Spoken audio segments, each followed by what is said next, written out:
church family, and happy Easter. I hope you all are doing well, and I hope you're all celebrating and remembering Jesus' awesome resurrection today. Certainly a great time for us to be able to remember, even if you're stuck in your own home, to be able to celebrate Jesus' resurrection. Sadly, we have come to the end of our study in the book of John. Today I'll cover John chapter 21, the last chapter in John. But please check back in tomorrow as I give kind of like a video update of what's to come in the future. We'll continue to provide some resources as we move forward and stay fed spiritually. Okay, let's jump into John 21. The chapter starts out with this story where the disciples go to the Sea of Galilee and they go out to go fishing. And after fishing all night, they haven't caught a thing. So early the next morning, Jesus is on the shore side and he calls out to his disciples. Let's pick it up in verse 6. Verse 6, he said, "Throw your net on the right side of the boat and you will find some." When they did, they were unable to haul in the net because of the large number of fish. Then the disciple whom Jesus loved said to Peter, "It is the Lord." As soon as Simon Peter heard him say, "It is the Lord," he wrapped his outer garment around him, for he had taken it off, and he jumped into the water. As we continue diving into this chapter, we'll see just how significant this event was for Peter. It was at the Sea of Galilee where Peter was first called by Jesus to follow him. I encourage you to go read it on your own. In Luke chapter 5, you'll find this story again when Jesus calls Peter to follow him for the first time. And you'll see the striking similarity. Jesus comes to Peter and asks him to take him out in the boat in order to preach to the crowd on shore. And after preaching, they go out a little further. Jesus tells him to go out a little further and cast his nets. And again, Peter here in Luke 5, he says, "Man, we've been fishing all night and haven't caught a thing. But because you say so, I'll throw out the nets."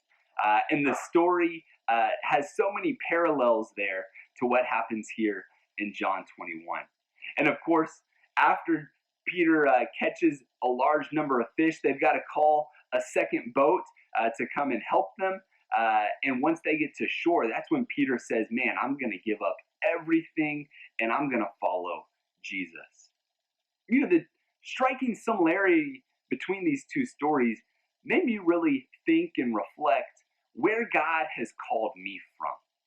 Right? That's where he first called Peter. And I call you to really think about, where has God called you from? When God first called me, I was in high school. I was struggling to try to fit in.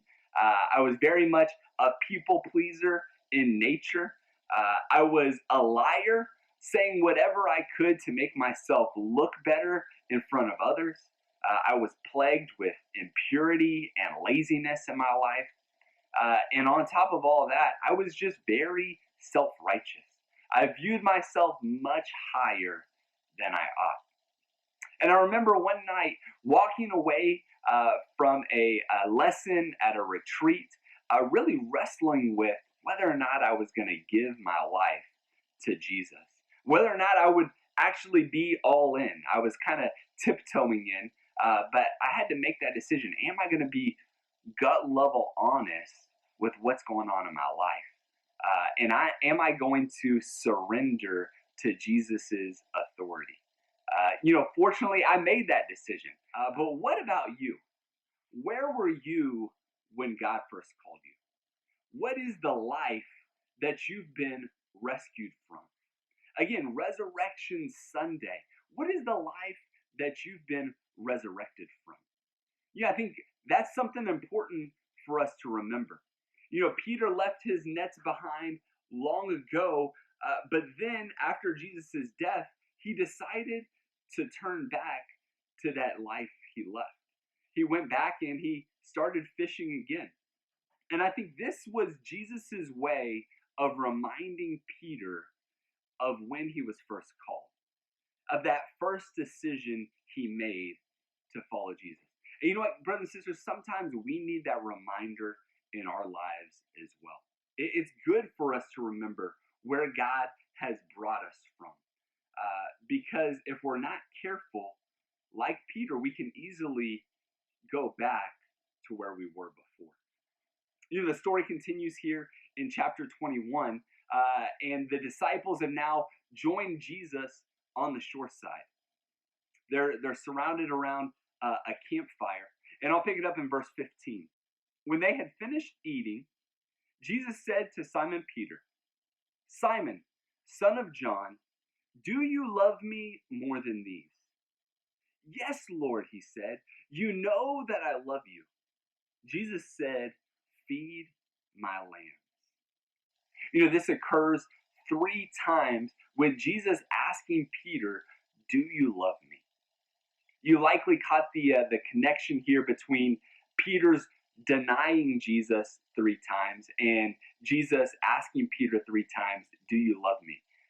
If you didn't catch it, I can guarantee you Peter most likely did. And there's a lot going on in this passage, probably too much for me to cover in this one video.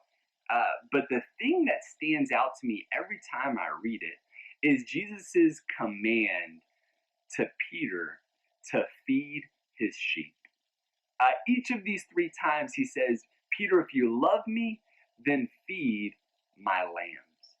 And of course, Jesus is not talking about a literal herd of sheep here, but he's talking about his disciples. He's calling Peter to feed those who were following him. I think the same is true for us today. If we really want to show Jesus that we love him, I think he's calling us to feed his sheep. Are you focused on feeding others spiritually? Brothers and sisters, I'm afraid many of us can be too inward focused. We can be more focused on feeding ourselves spiritually than we are in giving to others. And, I want you to feed yourself spiritually, but too often we can become self-centered even in our relationship with God. So how can you go after feeding his sheep? Well, I don't need to give you any examples. I think you guys know how to put these things into practice. Certainly through these videos already, you've received some tips. And if you notice, Jesus doesn't give Peter any specific examples. Why? I think because Jesus was the example himself. So you want to know how to feed his sheep? Well, follow Jesus's example. Jesus closes by saying this. In John chapter 21, verse 18, he says, "Very truly I tell you, when you were younger, you dressed yourself and went where you wanted. But when you are older, you will stretch out your hands, and someone else will dress you and lead you where you do not want to go." Jesus said this to indicate the kind of death by which Peter would glorify God. Then he said to him, "Follow me."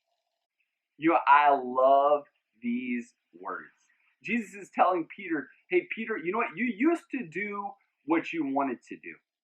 But from now on, you're going to do what I want you to do. And sometimes it's going to lead you where you do not want to go." How could Peter live this kind of life? Well, I think he was motivated by remembering where he came from, by remembering when Jesus first called him, certainly by remembering his time following Jesus. That motivation pushed him forward to say, "Hey, you know what? I'm willing to live a life going where I don't necessarily want to go." So, brothers and sisters, what about you? Are you willing to go where God is leading you, even if it's sometimes it's not where you want to go. I hope you're motivated by remembering where God has brought you from, where God has called you from, in order to help you move forward in feeding his sheep. And again, sometimes going where you don't want to go. I hope this has been helpful. I love you all, and God bless.